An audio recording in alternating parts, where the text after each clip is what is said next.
to my channel. Today's Reese's Tipid Dips recipe is tuna nuggets. So, ito po ang ating mga ingredients.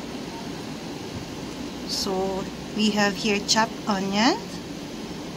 So, we also gonna need crackers.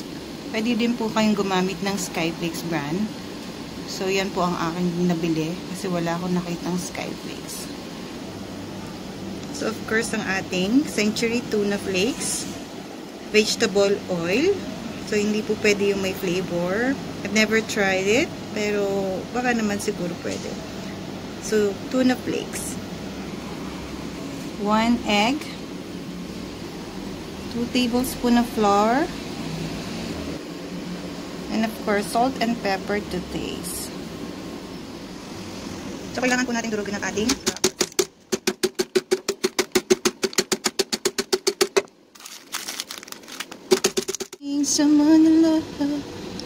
So, next step, sasama-samahin po natin ang ating mga ingredients. So, first is our tuna.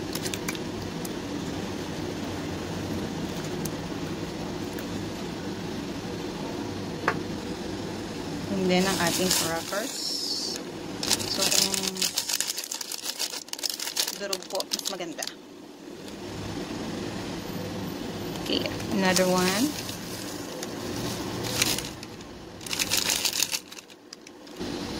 Let's put our onion, egg,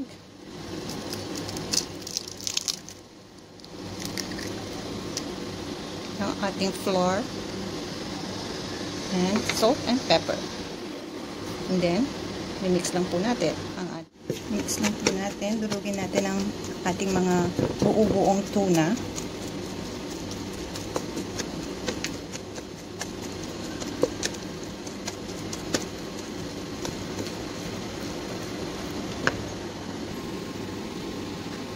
So, ayan po. And then, ipipirito na po natin ang ating tuna nuggets.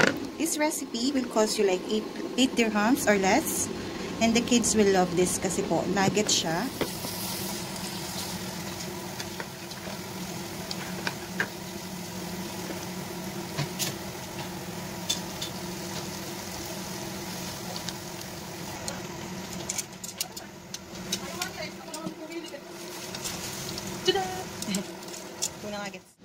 So, yan na po ating mga kaibigan ng ating tipid tips. Ang ulam for today is tuna nuggets.